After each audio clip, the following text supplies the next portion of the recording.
Hello everybody and welcome back to the TripleJump podcast. It's a video game podcast. My name is Ben. My name is Peter. Good morning, Peter. Good morning. How are you? I am okay. How are you? I'm okay. I think I sound a bit croaky today, but I'm feeling fine. Yeah? Could be pollen again. Oh, it's been bloody warming up pollen. a bit in the UK. Yeah, flipping pollen. It's outrageous. We had a nice temperature day yesterday. Yeah. And today it's right back to heaty town. Yeah. Kind of go. Yeah, there's heaty town. There it is. Pollen. Awful. Town. Rubbish. Welcome everybody. This is a video game podcast. We assure you each and every week we are sponsored by a brand new video game related / adjacent sponsor. This week I have the ad read in front of me. Are you ready for it, Peter? It's a doozy. They're paying a lot of money. Oh, are they? Goodness Yeah. me, that's good to know. Yeah, let me know. So this is a new sort of initiative forged by CD Projekt Red, developers of The Witcher and upcoming Cyberpunk 2077. Of course. And they've realised that their games, they feature a lot of boobies and Wilsons. And they want sort of a character that can appeal to children. You know? Right. Sort of like a catch-all mascot, if you will, that harks back to the late 90s and the early noughties, where everyone's imaginations can be captured. A kid-friendly CD Projekt Red character that everybody can love and will make them a load of money. So, exclusively, I am thrilled to unveil Cyberskunk Jenny Blenheim Bevan. Jenny say that surname again? So there's the Cyberskunk. She's a skunk, and her first name's Jenny. Yeah, her first name is Jenny, and then her last name is hyphenated. Blenheim Bevan. Blenheim Bevan. Yes. Okay. Cyberskunk Jenny Blenheim Bevan.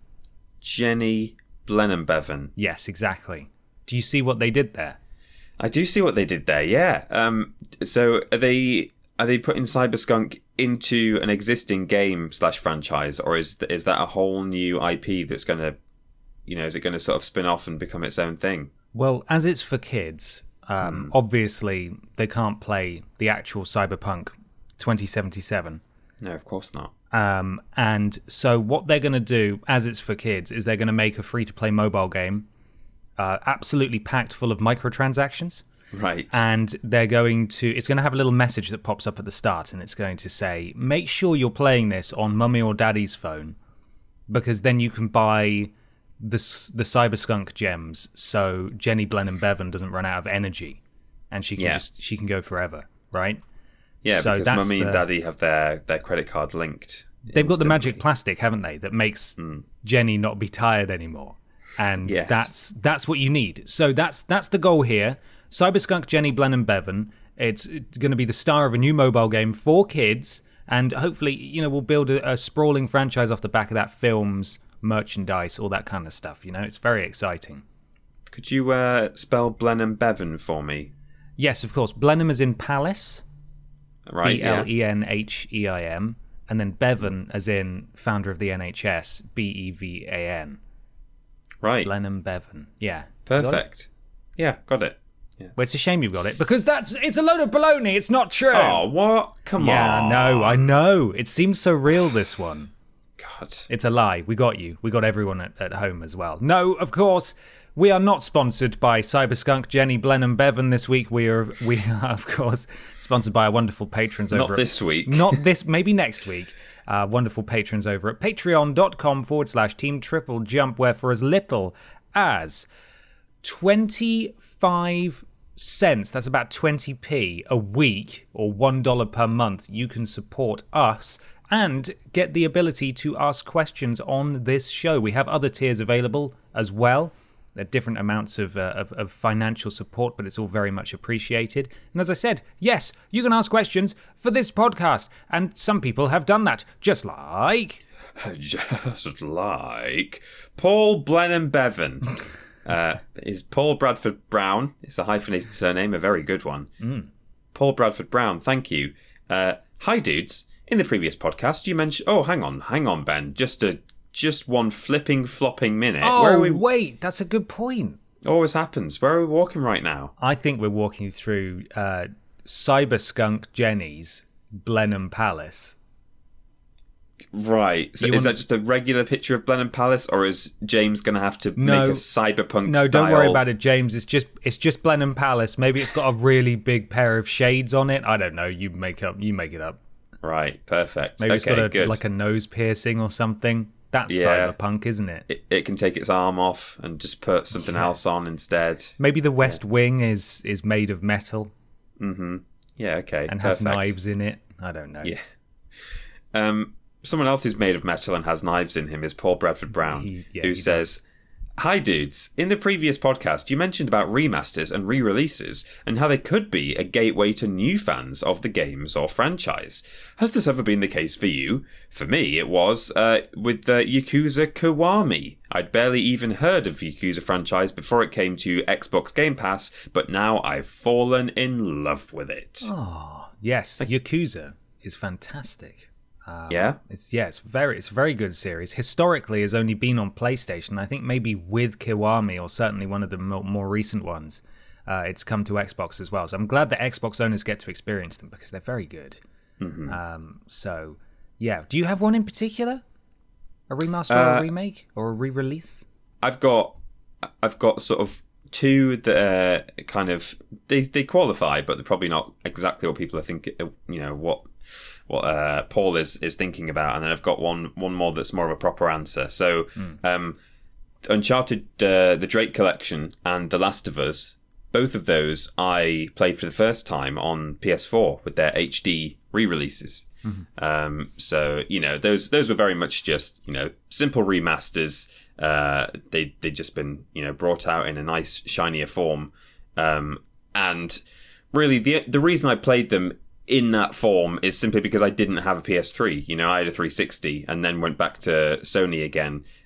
So you lent me, I think, certainly your Drake collection, but maybe also, was it your copy of The Last of Us that I played as well? I think it might have been. It's entirely possible, yeah, because when we were at What Culture, we got sent, because I think Uncharted 4 won a BAFTA, and they sent us a controller. Gold joystick, I think. Oh, yeah, one of the two. Yeah. They sent us a controller and a copy of the game, and you took the copy of the game home. Like, well, you need some context for it. So I think I may have loaned that to you. I'm not sure about The Last of Us, but that's entirely possible too. Yeah, I don't know. Maybe, I think I owned that, actually. I don't know. Anyway, it doesn't matter. But so there's those, which, I think they definitely they answer the question.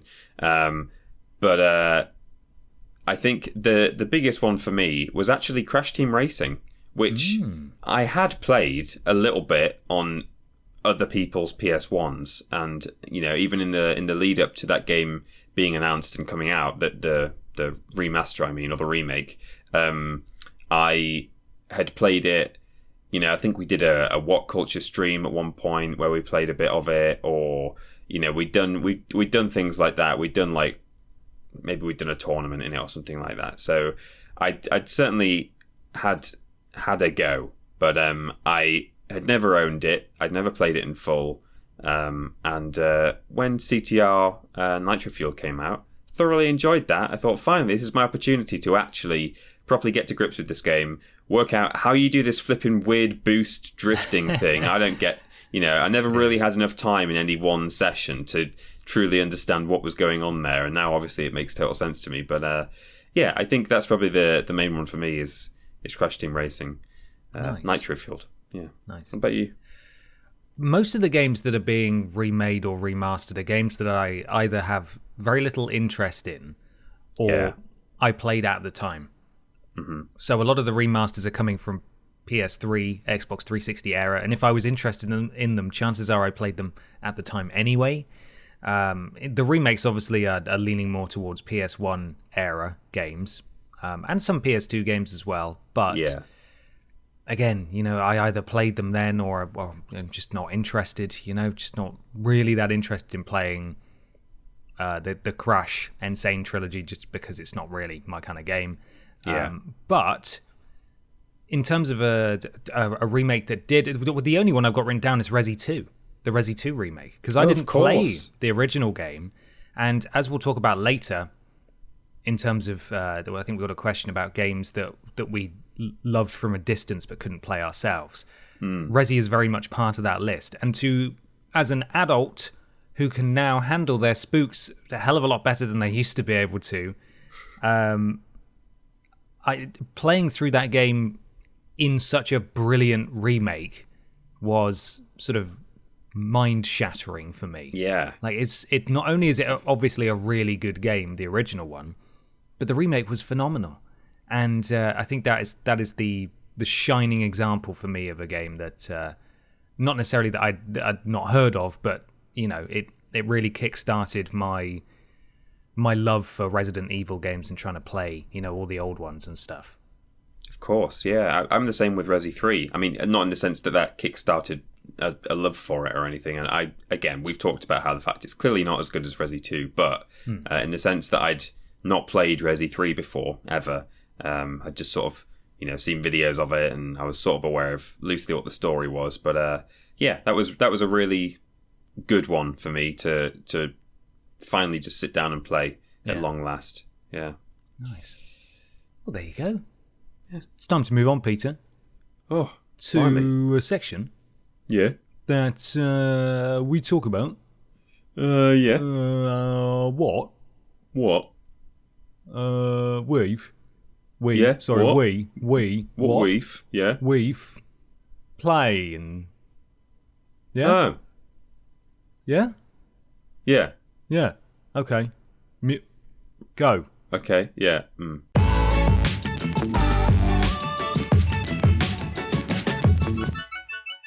It's time for What We Playin'. Peter, what you playing? You. Soldier Boy, tell them. I flippin' did. I flippin' did tell them. Go and ask. I have been playing a couple of things.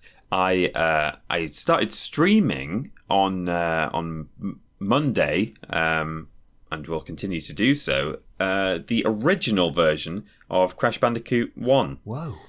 Wow. What? Very good. There's about 8 weeks until Crash 4 comes out, unless there are problems and it gets delayed in some way by C virus or something else. Mm-hmm. I wanted to sort of, as I said facetiously on the chat in the stream, I wanted to refresh my memory on the very complex and interwoven narrative of the Crash Bandicoot trilogy.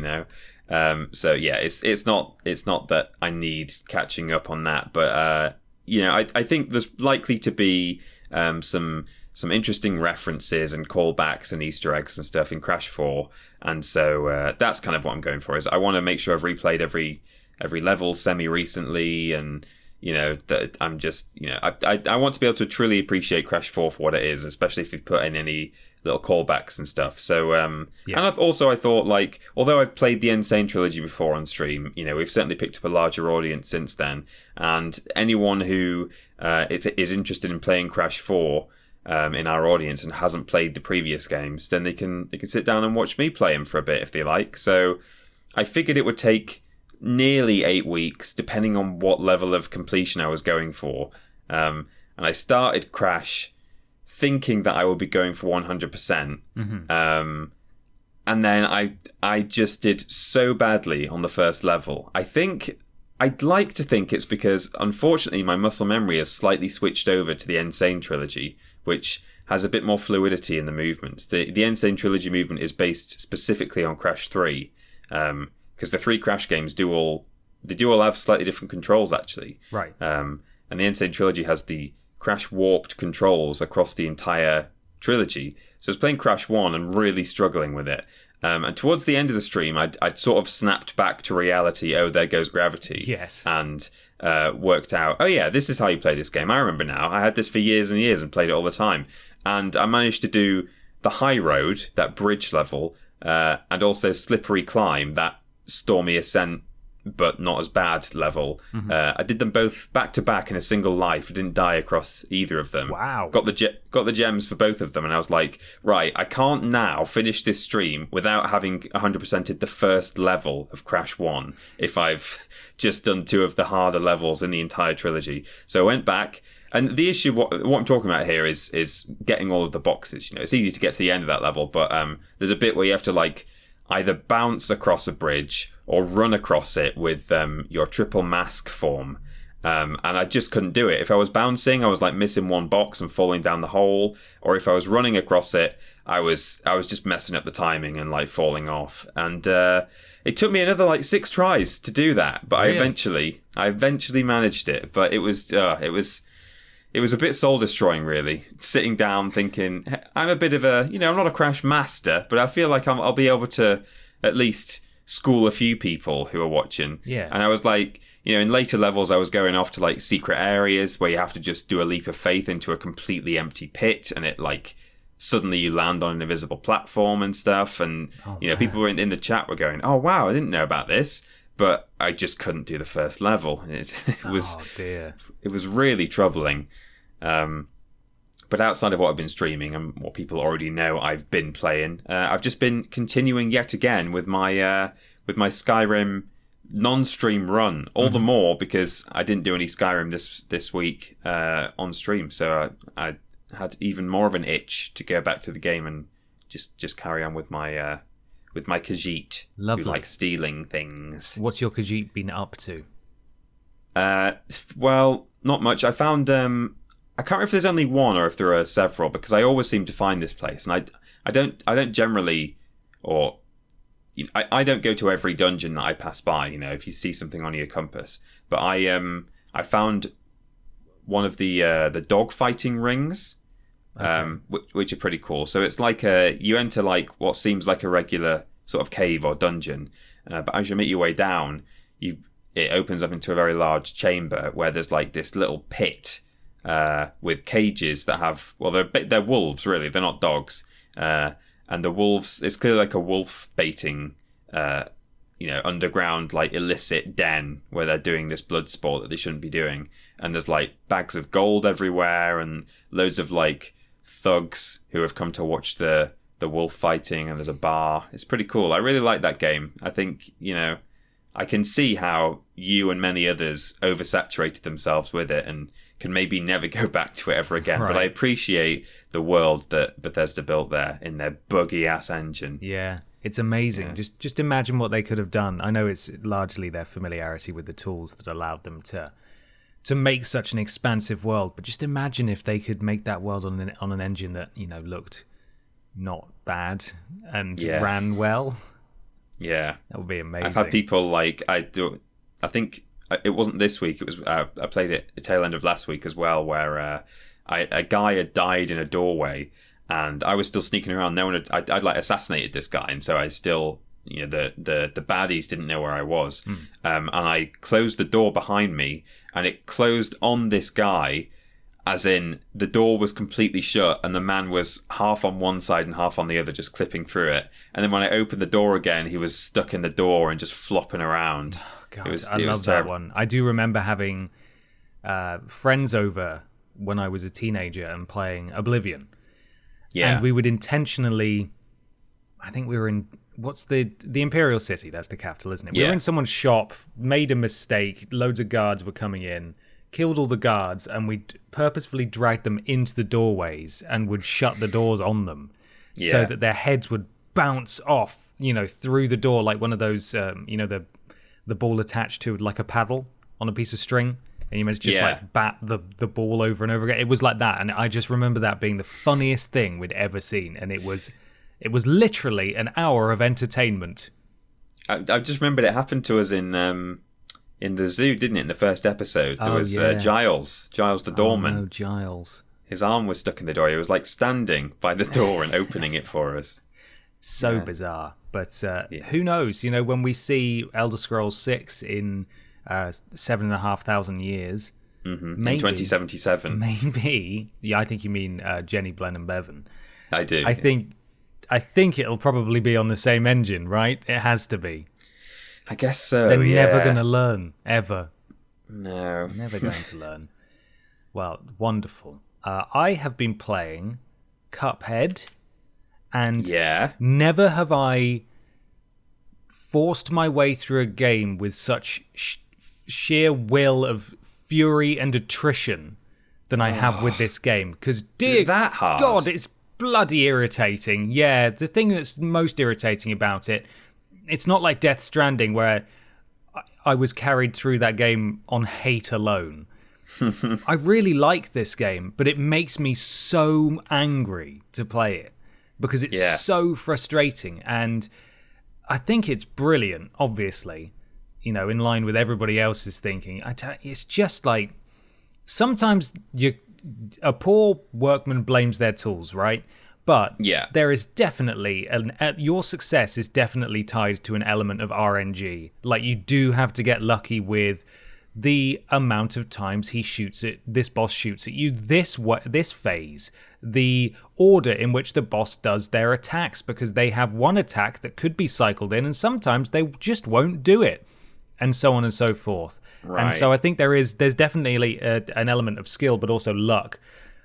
But never, and this is sort of proof that maybe I should go back to Sekiro, although I really can't be asked, is that there's real proof that by playing a boss fight endlessly until you know it off by heart, is a valid gameplay type in forcing the player to just replay over and over again until they get it right. And I don't always have the patience for that. Obviously, I find it really hard work, and it does make me very angry. And sometimes I'll get all the way to the end of a boss fight, only to die. And then I'll think, right, excellent. I've now seen all the phases. I know what to expect and what's going to come my way. And then I just die 20 times right at the start, and it's just like, I am so mad, but I for the life of me cannot turn it off. I can't. I have to beat this today, or I will go to bed angry. Oh, blimey. Yeah, so it's a lot, Cuphead. I think it's really good, and I really want to finish it. And I am on World 3 of 4. I think I'm about 70% of the way through, because it tells you your percentage when you start up the game. And, man, it's really bloody hard, and it makes me really mad, but I love it, but I really hate it as well. I knew it was meant to be hard, but not necessarily that hard. And it's a shame. Well, I don't know if it's a shame, but I was checking a list the other day that one of our editors had done, and one of the entries was Cuphead. And I saw the footage come up, and it's a very pretty game, isn't it? I love the style and stuff.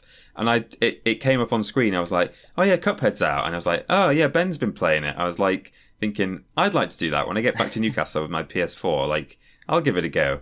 And just hearing that it's that difficult makes me think, oh, maybe not. I don't know. I'll maybe give it a try, but it's really tough. I think I had the wrong impression going into it. I like it just the way it is.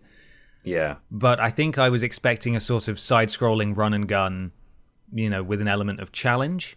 But it is 90% boss fights, and you get like a couple of run and gun stages per world, and there's only 4 worlds. So I think it's not quite what I was expecting. Not that that's a bad thing, but I do, you know, I like a side scroller every now and then, and there are some boss fights that are you fly a plane, so you can, you know, move all the way up and down the screen while shooting, and moving around that space with complete freedom of movement is that makes those levels make way more sense to me than the other ones. I am way better at reacting and avoiding things, mainly because I was a huge fan of Housemarque's games on PS3, the Super Stardust games, and on PS4, Resogun as well. I became very accustomed to sort of maneuvering in that space to avoid objects that are coming towards you, and understanding the sort of circular motions you need to employ to get out the way of them. Whereas I know that some people consider those levels really hard because their brains just don't work that way. Like they just don't play games that way. So I think it's someone will be listening to me talking about this and going, amateur, idiot. It's so easy. But I think it's just I'm learning how to play a game that I feel like I've never played before in terms of its style, even though it looks familiar. It's just so hard. Every boss is completely different. So it's amazing, but good God, I think it might be taking years off my life, genuinely. Oh, blimey. Okay. Yeah, it's great. Best of luck with it in the future. Thoughts and prayers. Thank you. Thank you. I find myself doing a boss for like an hour and a half and then playing Ghost of Tsushima for 2 hours to calm down again afterwards. But speaking of which, I am continuing to play Ghost of Tsushima. Still really enjoying that game. I don't think I'm near the end, but I've got to be over halfway now. I'm still doing the same thing where I'm just going and doing all this, all the stuff that's on my map, all the little missions and stuff, and then doing the story missions last. So I've now reclaimed the bottom half of the island, completed the story mission that allows me to travel to the north half of the island, and I'm slowly making my way through there. Made a beeline for the golden coloured story missions. Those are the story missions, the ones that are gold on your map. Yeah.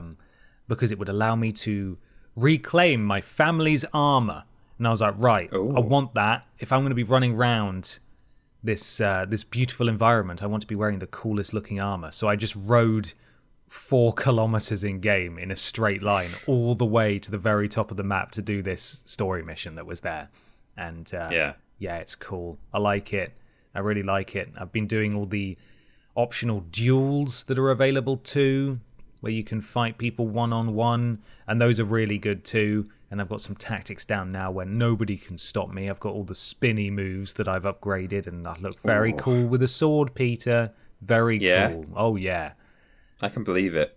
So it's really good. I'm still really enjoying it, and I'm liking the pace at which I am able to play this game without feeling like, oh God, I've still got so much left to do. It's literally, I will do all the question marks that I will do the little mission in this area.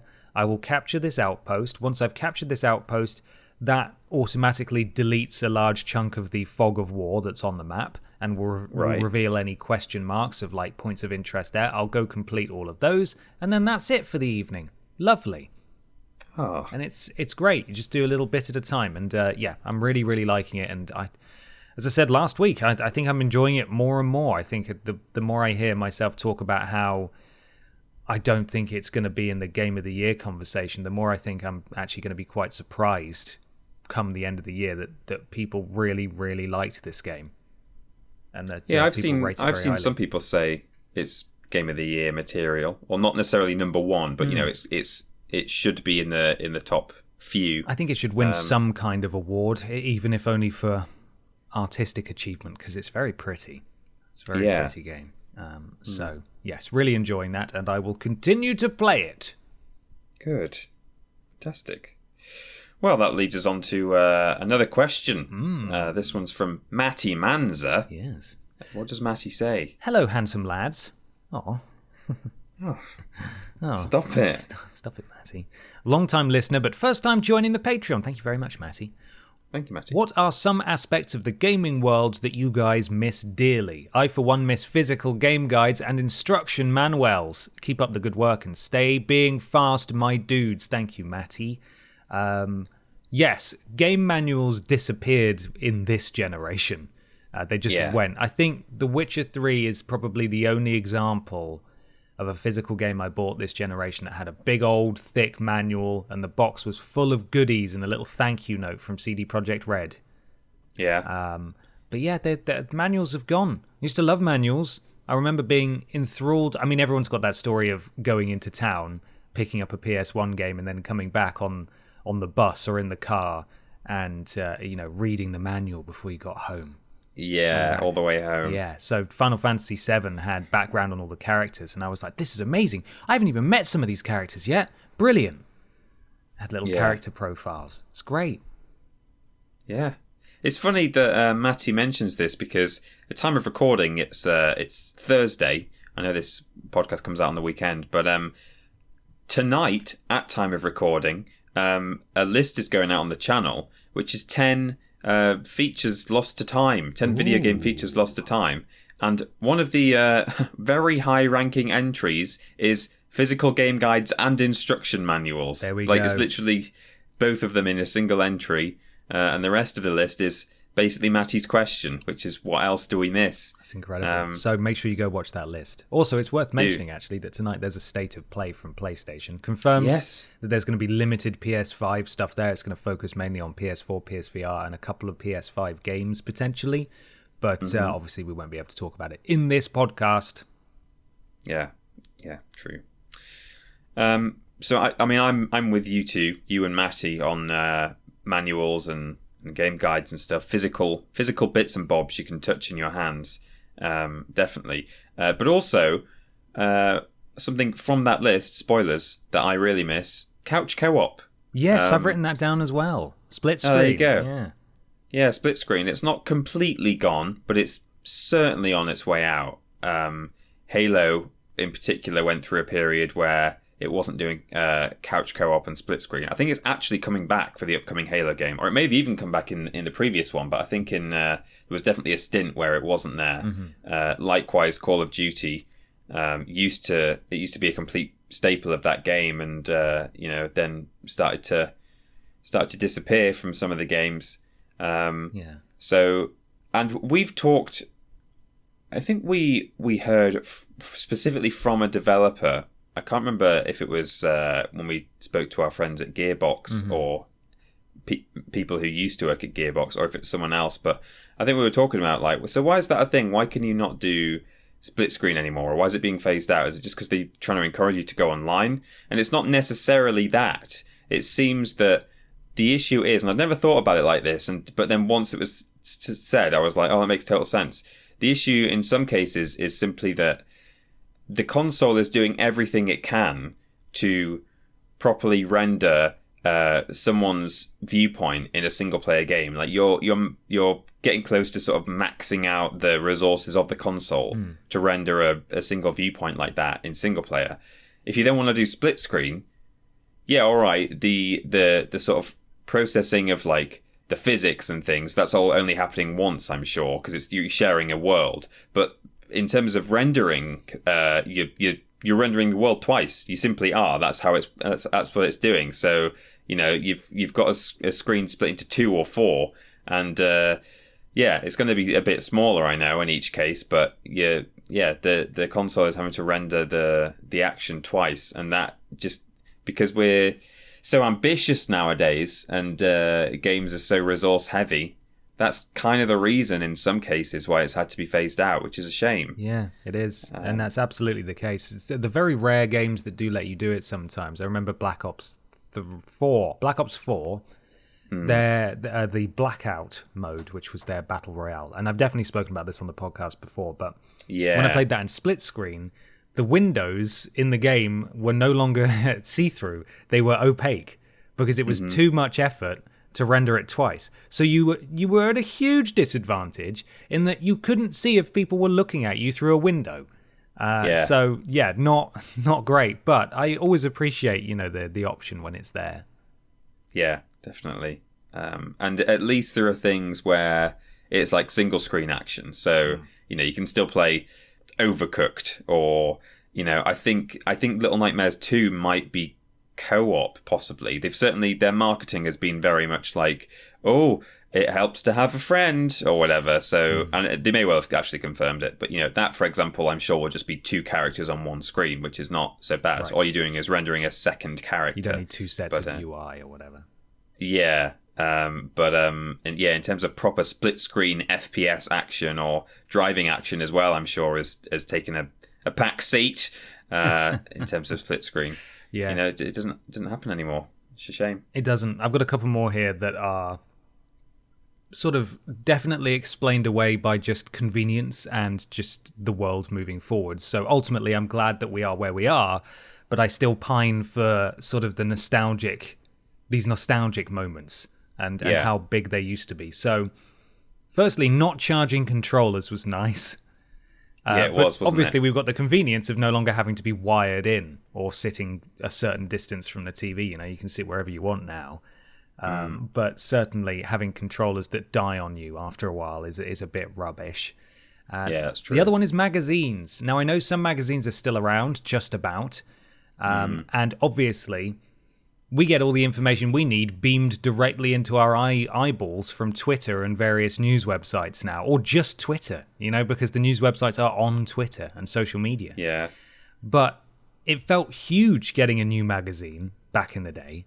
It felt massive, the preview of this game you're hugely excited about. Oh, by the way, this sequel's been announced. And it's like, oh my God, I didn't even know obviously you could have probably found this information on the internet if you knew where to look, but it certainly was not as easy as it is now. And I remember being so excited. PSM3 magazine was my favorite one that I used to read before it got shut down. And that one was I used to love getting that magazine. I think I bought every single issue actually of that magazine. Wow. From its first one when it moved from PSM2 to PSM3 all the way until its final issue. And reading, they sent a guy out to Japan to pick up a PS3, and they had like a 3-page story about his adventure going to get a PS3 before anyone else in the UK had one. And then they brought it back, and there's photos of the team stood around it like adoringly, and it was like, this is amazing. Look, he's got one, and we'd have to wait another 6, 7, 8 months before we got it over here. So yeah, I used to love magazines, and I think it's definitely the nostalgic part that I think I miss, because I appreciate that I had to pay money for magazines, and I don't have to pay money to open up Twitter. Yeah. But even tonally as well, like it seemed like, all right, occasionally it was probably a little bit laddish actually, but like putting that aspect aside, there always seemed to be this like sense of, they'd be referring to obviously specific writers by name, and you'd kind of get to know certain people's quirks and like specific interests, like such and such a person always plays RTS games. Yeah, this guy loves Pez.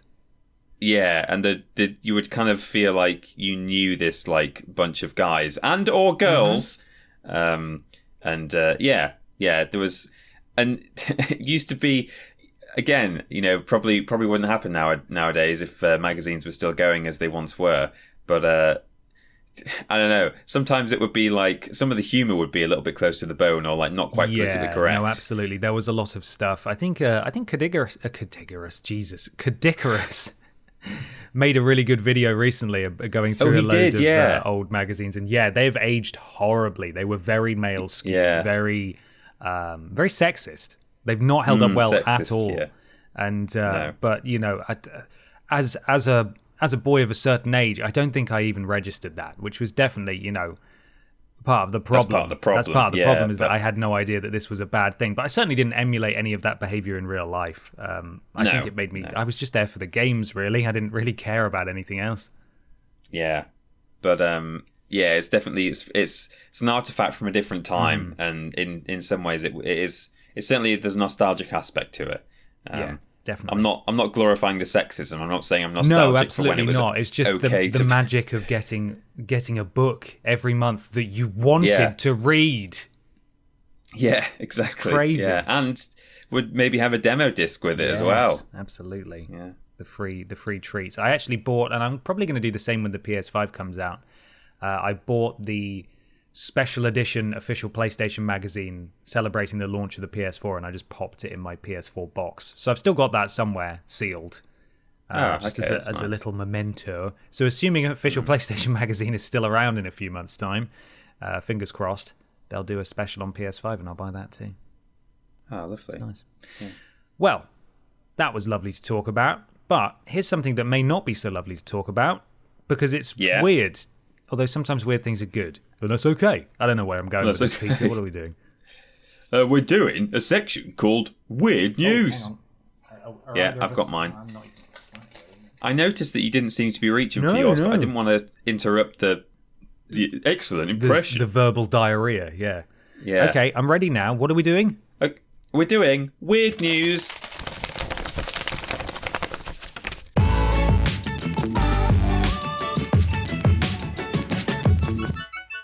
It's weird. I use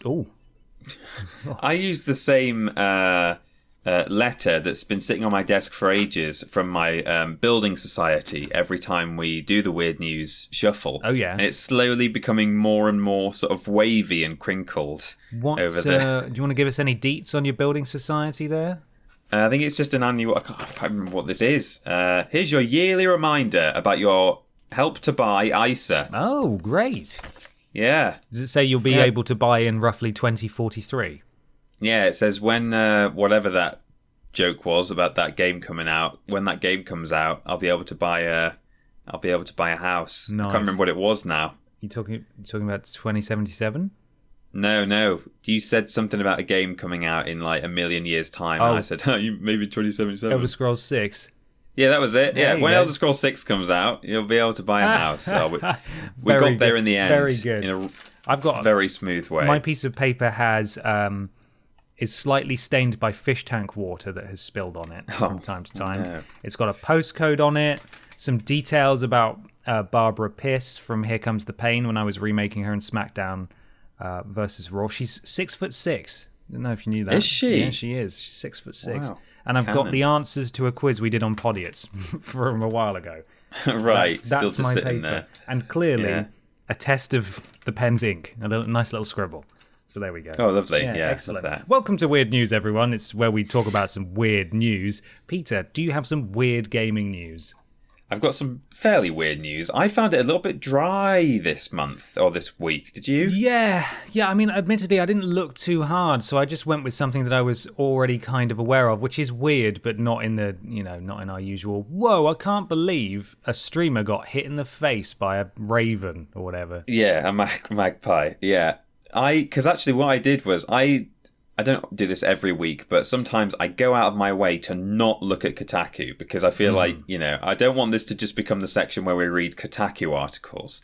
So I went to Polygon, couldn't find anything particularly weird on there. I went to r/gaming news, couldn't find anything weird on there. Went to Kotaku and I could find 3 slightly weird news stories. So they literally just are the home of weird news and, they should be proud of that. Mm-hmm. They are.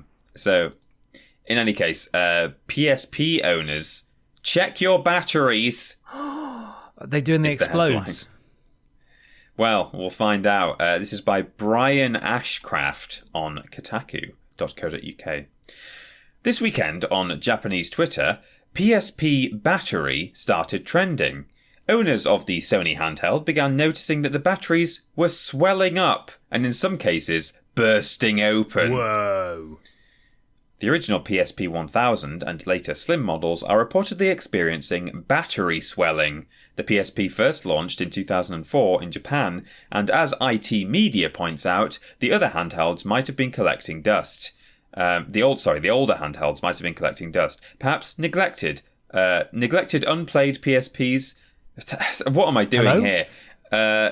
The PSP first launched in 2004 in Japan, and as IT Media points out, the older handhelds might have been collecting dust. Perhaps neglected, unplayed PSPs are the cause. Or, as Twitter user Takonomi points out, lithium batteries do eventually experience this over time.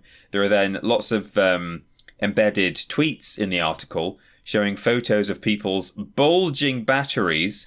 In one case, it's like sort of forced the back of the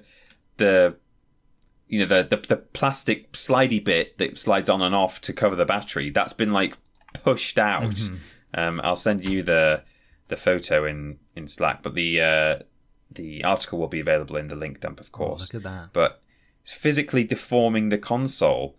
So yeah, lots of people saying, just check my PSP battery because of this trend, and wow, look how thick my battery is. And they really are very rounded, a lot of these. Yeah. So the article continues. IT Media reached out to Sony for comment and was told that batteries have lifespans that decrease over time.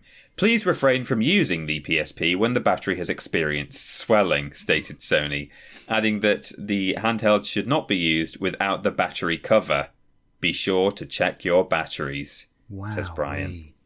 I am surprised this is trending now because this has been happening for years.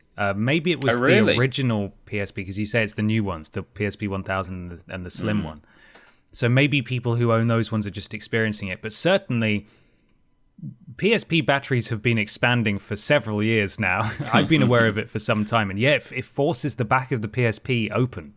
It pops it off because it swells so much. My PSP battery expanded like that too, which is quite horrifying. But yeah, it's super interesting that it's suddenly taking off again, or at least maybe people are noticing for the first time. But yeah, dangerous stuff. I suppose someone just noticed for the first time in Japan, and then they maybe did a tweet about it, and then other people checked theirs and they tweeted about it, and that's how these trends happen. Yeah. But the story is effectively it was trending on Twitter, and loads of people have only just come to the realization that is happening. Oh no, my PSP is pregnant. Yeah. With a tiny PSP. a portable PSP. A PPSP. Yes, a PPSP. Yeah, it's kind of mad, and I don't know. I'm sure there's somewhere out there that's still manufacturing third-party PSP batteries, but I know it's a real concern that eventually you just won't be able to play these handhelds potentially. Yeah, because they will just eventually stop making the batteries, and then all the batteries still in existence will one day just swell and pop. So I'm not sure that'll be the end. What the situation is, because I highly doubt that A, any original batteries are surviving and working now, and B, if they have survived, if they have any charge whatsoever. But I'm not sure if you need a battery that's obviously not swollen in there in order to plug it into the mains and just run it off the mains. I don't know if you can have it with no battery in and just have it plugged in. I'm assuming it needs the current to run through a battery to work. Even if it's plugged into the mains. So I don't know. It may genuinely become unplayable at some point. You might be able to close the circuit with just loads of tinfoil. Oh mashed God, in there. yeah, maybe. Do not do that. Yeah, give that a go, everyone. Let us know how you get on. Recommendation. But you taste can do it that as well. Lick it. Yeah, give it a lick. You can do that in your TV remote. If you've only got one AA, you can put a big tube of foil in the other side, and that. Most TV remotes will accept that. It will close the circuit. Very naughty. You'll kill that again, battery. We don't recommend fast, that. Yes. We take no responsibility for you electrocuting yourself. But wow. Yeah. Amazing. Have you got some weird news, Ben? I have, and it's Ghost of Tsushima related. Oh, okay. This comes from Push Square and Robert Ramsey. We know that one. We do. The headline is, Ghost of Tsushima player creates Ishikawa stock, a super advanced tactic for storing arrows. Okay. This latest gem is what Twitter user at XXSeri hilariously calls Ishikawa stock. The gist of it is that Jin can only carry so many arrows at any one time, and if you're using your bow a lot in battle, you can quite quickly run out of ammo. So, in order to carry more arrows, XXSeri simply fires a few of them into Ishikawa's mostly bald head. So, Sensei Ishikawa is a master bowman who accompanies you on some missions. Right. And basically, this user has discovered that at the start of a mission, if you're near a place that where you can replenish your arrows, you can shoot a load of arrows into Sensei Ishikawa's head. And because the article continues, there's no friendly fire, so Ishikawa isn't damaged by the arrows, and when Jin's supply is running low, he can just walk over to his sensei and restock, automatically plucking them from the old man's noggin. The only catch is that you need to have a specific charm equipped that allows Jin to recover used arrows from targets. So, providing you have that charm and a place where you can replenish your arrow stock, you can take additional arrows into battle with you by puncturing the head of your sensei. Wow. And just using him as a mobile restock unit. That's wonderful. Isn't it? What an amazing game. I think you used to be able to do that. I think it was a glitch that got patched out, but I think in Oblivion, you used to be able to not kill it. I think what you had to do was find an unkillable horse. So I think Shadowmere, the Dark Brotherhood horse, was unkillable. I don't know, citation needed. I think you had to kill or paralyze a horse so it was like on the ground, and you could then pickpocket the horse if you did certain inputs. And I think as it was sort of coming round, like back to consciousness, and you could then reverse pickpocket stuff into its inventory, and it would then carry the stuff around for you. Yeah. You had an unlimited chest that would come with you wherever you went, and you just had to Yeah. knock out your horse to get access to it. A pack mule. Yeah. Amazing. So there we go. That's my weird God. news. What a brilliant. How inventive. How inventive, innovative. huh? Crazy. Our next question, Peter, comes from Philip Reed. We know that one. We do know that one. Clever and talented man, Philip Reed. Philip Reed says, are there any games or types of games you find you can only love from a distance? By that I mean, you do genuinely like or appreciate them, but don't especially enjoy playing them. For me, my personal mental health struggles preclude me from playing Silent Hill, but I love the atmosphere of the series and watching others play. Or Metal Gear, which I can't seem to get a grip on personally, but which I adore for its storytelling and cleverness. Thank you, Philip, for the good question. Thank you very much. So growing up, it definitely used to be Metal Gear Solid. I used to watch my cousins play that and think, this is unbelievable. Look at it. Yeah. It's amazing. I specifically remember watching my cousin play MGS2, and I thought it was just the most amazing looking game I'd ever seen. And I could not begin to understand how to play it myself, so I didn't.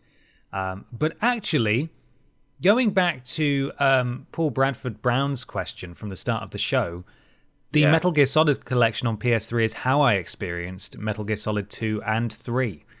Because my answer to this question was, it used to be MGS and Resi, but I've since played all those games now.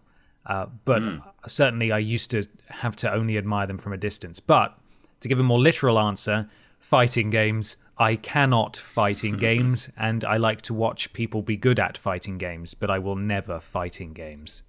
Yeah. Ah, that's a shame. Yeah. Yeah.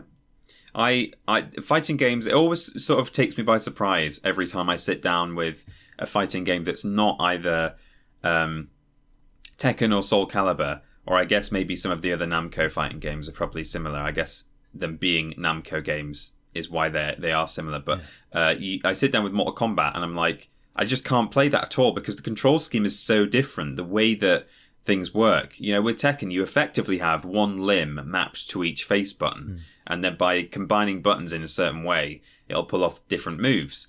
And so there's like a lot of characters have some of the same inputs. They just do different things. So if you press like both of your fist buttons together, it will do something. Like square and triangle together with most characters will do an interesting move. So that's the easy thing about Tekken. But yeah, I play Mortal Kombat and I'm like, what on earth is going on here? I'm like pressing X and I'm blocking or whatever.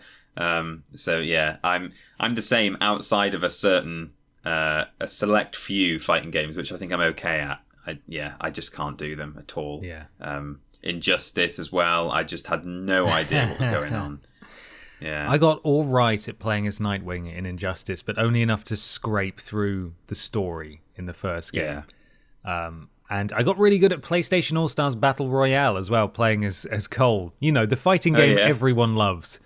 But I've never been able to parlay those skills into Super Smash Bros. Although I've never really attempted to. So who knows? I've never owned Smash Bros. So maybe I could get good at it. But it's a game, it's a genre of game that I really wouldn't get anything out of playing for extended periods by myself in order to get good enough. Yeah. You know, I'd much rather dedicate the time I have for gaming to narrative experiences or I mean, Cuphead sort of goes, it flies in the face of this, but games where I feel like I'm actually making some progress and like achieving something tangible, you know, something that rewards me, like a rat in a maze with some cheese. That's what I like. Give me that. Give me that maze cheese. Give me that maze cheese. Give me that dopamine. I don't want to sit there and get mad or, you know, oh, now I can do this 12-button combo. It's like, great. Who cares, right? Yeah. I mean, I care to watch someone be good at it, but I wouldn't care to do it myself, personally. Yeah. Definitely fighting games. For me, it's probably, to an extent, it's probably the Soulsborne games, but only up to a point. I mean, Philip says, are there any games that you can only love from a distance? And I can't say that, I love them or I'm obsessed with them. I've not even watched any of them through in one go, even though I definitely could if I just went to YouTube. But on the other hand, whenever I see footage from those games, I really like the boss designs, the enemy designs and stuff. I like the sort of ambiguous lore that they've got going on, and I like that it's sort of Western medieval as well. That's something that I've always been into in terms of, well, any kind of fiction or media. That I just wish that they didn't have this model about them, which obviously is the thing that most people love about them, that they're so difficult to play. I wish they were just like simple hack and slash games that existed that had this interesting world. But I have played little bits of several of them, and it's just too hard for me. And I know if I really put the hours into it, I would, as you say with Smash Bros, get good. But it's just I feel like that would start to take away from what I do like about them. So right. I think really I should just one day sit down and start watching a long play or a series, which brings me to my other answer, which is walking sims. Okay. It's not necessarily that I don't want to play walking sims or don't like to, but what I do like about watching walking sims on YouTube is if you find the right playthrough of it that's been captured by someone who's already played through the game many times, then it completely cuts out any of the fluff. With some walking sims, all right, they generally lead you like on in the correct direction, and you're not going to be stuck for too long. But there can be occasions where you don't necessarily know what you're going to do. There's like certain like minor point and click style puzzle elements where you've got to combine a couple of random things, and you're like, what? How? Hello?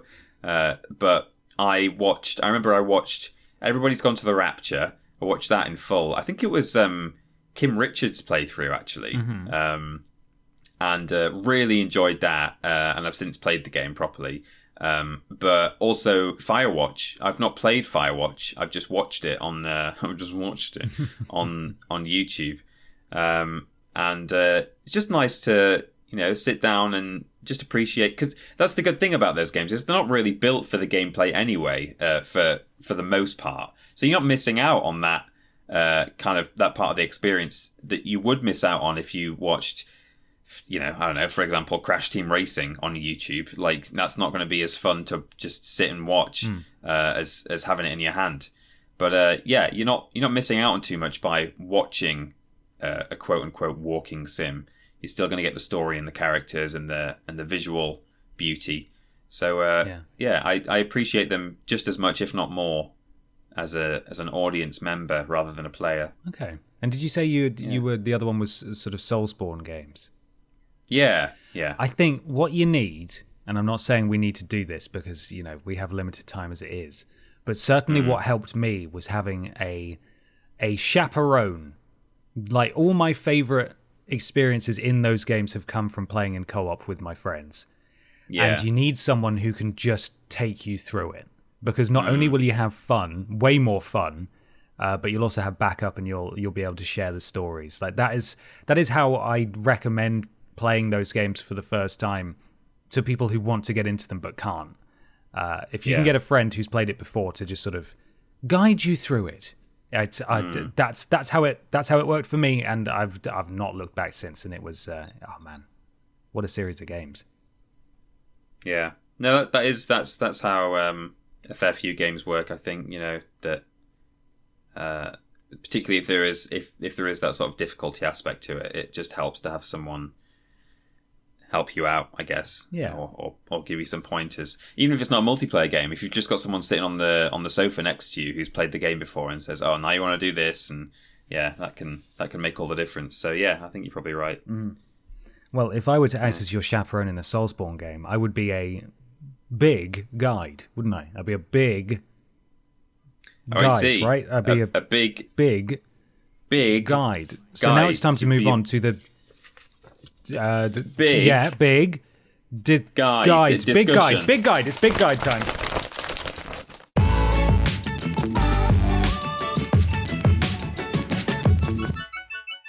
Big discussion time. Big discussion this week comes from Ollie Larkin. Hello, Ben and Peter. Listening to your weekly podcast is a highlight of my weekend, and I want to thank you for your consistently brilliant content. Thanks, Ollie. Ollie. Over the decades, gamers have seen increasingly innovative gaming peripherals, with some being much wackier than others. I started reading the same line again. With some being consistently brilliant content.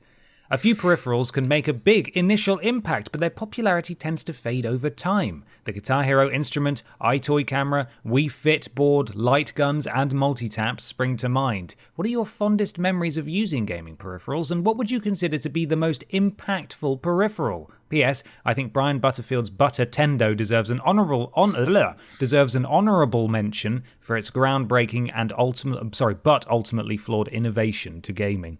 I agree. Yeah. When are we going to add Brian Butterfield to the BAFTA Gaming Lifetime Achievement thing? Huh? Yeah, we can talk about him on the stream that they do. Absolutely. How good. Just bring up Brian. Yeah. Have any of you played the Butter Tendo? No? Yeah. No? Oh, no, I swore. Oh, no. Oh, right, get the timestamp. Yeah, I got it. Okay. Oh, dear. Basically, I was going to say amateurs. You call yourself professionals. You haven't even played that. Huh? Yeah. Rubbish. What are you doing? Who invited you here? God. Silly. So, for me, I've not had that many peripherals in my gaming life, partly because I've never had any interest whatsoever in Guitar Hero / Rock Band / those kind of games. I've also never owned a Wii, so I've not had the steering wheel or the Wii Fit board or anything like that. Did have an iToy camera for a little bit. I enjoyed that. That was fun enough. And I've also played with light guns at a friend's house. And I remember those at the time they blew my mind. I couldn't work out how the TV or how the console knows where you're aiming. I since sort of understand how it works, and it's quite clever, really. But it's not got a gyro in it or anything. But it's clever stuff. But Ollie Larkin mentions multi-taps, and for me, I think that alone, it's a straightforward, simple thing in a sense. It just allows your PS1 or PS2 to have 4 players instead of 2. Mm-hmm. That was a game changer, if you'll pardon the fun. I used to play Crash Bash with a multi-tap. We used to play Hogs of War with a multi-tap, even though you didn't need one because it's turn-based and the game allows you to pass the controller around, but you can also use a multi-tap and have a controller each. Just being able to play with 2 extra friends, because unless you just sort of invited your best friend round to your house, if you invited anyone more than that, people would have to sit out, and that's okay. It's okay. Yeah, you can be patient, right. and everyone have a good time and watch the other person play the game. But the moment you plug in that multi-tap and everyone can race together in Crash Team Racing, or play Crash Bash, sort of Crash games apparently. But that definitely made a whole lot of difference. But in terms of the most impactful peripheral, I think it's got to be surely the N64 Rumble Pack, right? Okay, yeah. Because that was, as far as I'm aware, that was the earliest form of haptic feedback in a controller, and now everyone does it. Literally everyone has inbuilt vibration in their controllers, and I think having vibration in controllers from PS1, PS2, PS3 era has inspired new controller capabilities going forward. I think if we'd not got used to the idea that the controller can be part of the game too, we wouldn't necessarily have had speakers go into it. We wouldn't have had gyros or touch screens put on, lights on the top. Maybe eventually those things would have come around, and I think it wouldn't. I think possibly there have been speakers / microphones and controllers pre vibration, but yeah, I think it definitely it's led on to so many things as well. Not only does every controller now have rumble, but to me it feels like it kind of helped inspire extra controller frills as well. Yeah, so absolutely. Yeah. And remember, the PS3 didn't launch with vibration either. No, you're right. It was the six-axis controller for a good few months before everyone said this is stupid, and Sony went fine, and then they released the DualShock 3. Well, everyone had been playing Lair, so yeah, everybody loves Lair. They were like, I love the brilliant motion controls, but I wish I could feel the rumble when I crash into mountains. That's what they wanted. yeah. So yeah, I totally agree. I think vibration is huge.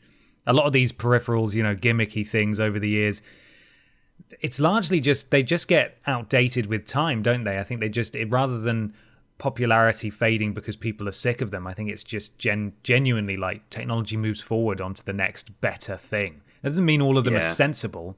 They were still trying to sell us plastic instruments this generation, and with just diminishing returns every time they tried it. But for me, I've got to go with the multi-tap. For me personally, not looking at the industry as a whole, the multi-tap was really was huge. Like it was massive, and I have such fond memories of going to sleepovers with my friends in secondary school, and we would play Time Splitters 2, and then Time Splitters Future Perfect, and we would always play arcade multiplayer games of that on the multi-tap all night, and we'd all have our character that we'd play as, and I'd always play as the chimp in Future Perfect, and people would get really annoyed because you had to aim down to shoot them, and I was like, no, it's the only way I can not come last. I've got to be the chimp. And I also have a distinct memory of, again, the same cousins I used to visit who were playing Metal Gear Solid. They were also the people that sort of got me into wrestling. And they used to have wrestling DVDs. And they had SmackDown Here Comes the Pain on PS2, which I still think looks good now, graphically, still holds up. And watching it then, I was like, this is amazing. And I remember... And it would have been probably years after it came out, because at that, you know, when you're at that age, you have no concept of when games are new or not. Yeah. And my friend knew that, and he bought it for me for my birthday, like a second-hand copy. And so I have my own copy of Here Comes the Pain. It's still the copy I have now, and is the copy that was so scratched that I had to fix it with T-Cut, the stuff that you rub onto cars to get scratches out, and it worked. Like rubbing T-Cut on the bottom of the disc actually worked. Which was amazing. But I remember that birthday and having, 4 of us pile in to this stupid PS2 wrestling game in the tables, ladders, and chairs matches and the Royal Rumble, and we're all jumping off ladders and stuff, and it was so much fun. And I just think, before wireless controllers allowed us to connect, multiple players to the same console, and before the advent of online on consoles, truly, multi-taps were so important to that, and fostering that, even that desire to play with more than one other person. And so, definitely the multi-tap for me personally. Yeah, you're right to bring up Time Splitters as well. When I think of the multi-tap, my first thought is that L-shaped grey PS1 one. But yeah, I definitely... I didn't own a PS2 multi-tap, but I did go around to friends' houses and play... Time Splitters on the PS2 multi-tap. It was always so confusing signing in as, are you player 1A, 1B, 1C? I don't know. It's not labeled. I have a weird third-party one that's blue and transparent. I don't know. I don't know which person is which, but it was amazing because, you could all plug your memory cards into it. Rip memory cards. That's something else I think I'd pine for nostalgically, but really, when you look at where we are today, flip memory cards, right?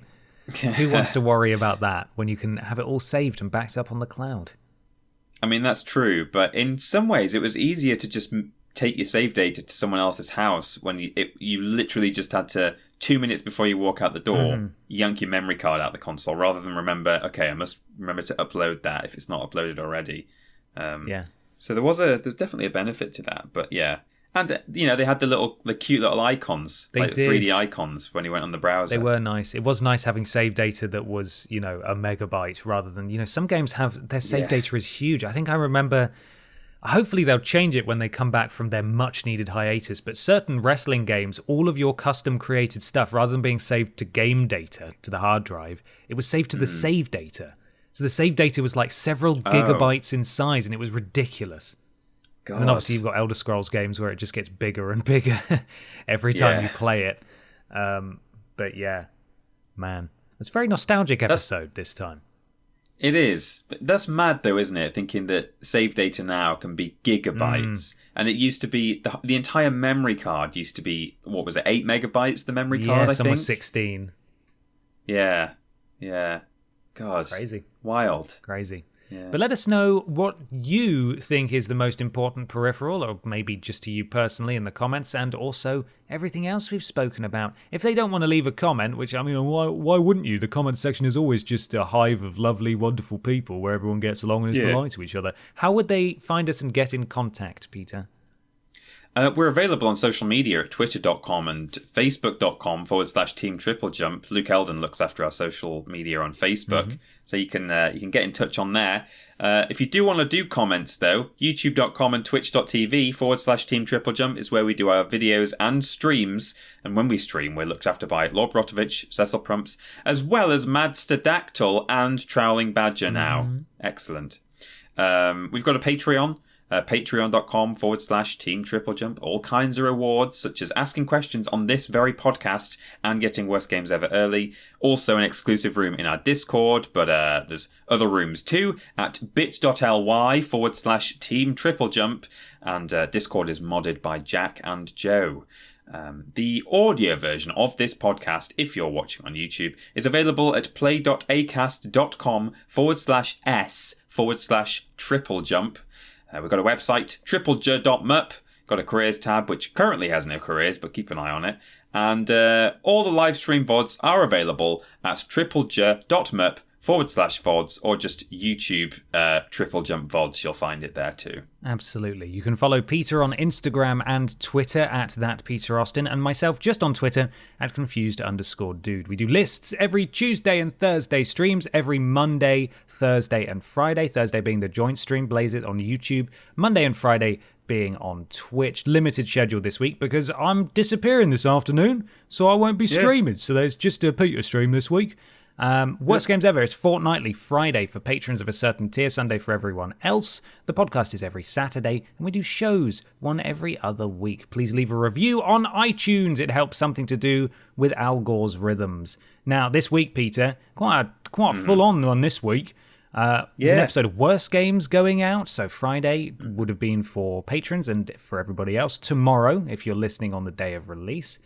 There was a video that I put together talking about my love of the PS3, where I played every single one of the US launch lineup. So those are games from 2006 in the year of our Lord 2020. So if you want to have a look at some old PS3 games and see how they hold up now, that video went out on Friday as well, so you can go give that a watch. Next week, we've got an episode of What X Means to Me, What X Game Means to Me, that is. And we've got a huge guest. We've got a really big guest, probably the biggest guest we've had on the channel before. So very exciting. Please be excited for that. That will be going out on Friday evening. I believe should be going out on Friday evening. So make sure you catch that. And, I mean, if you're listening at the time of release, we are currently live at the Uplink Retro Expo doing a live episode of Worst Games. That would be August the 8th, obviously, today when this releases.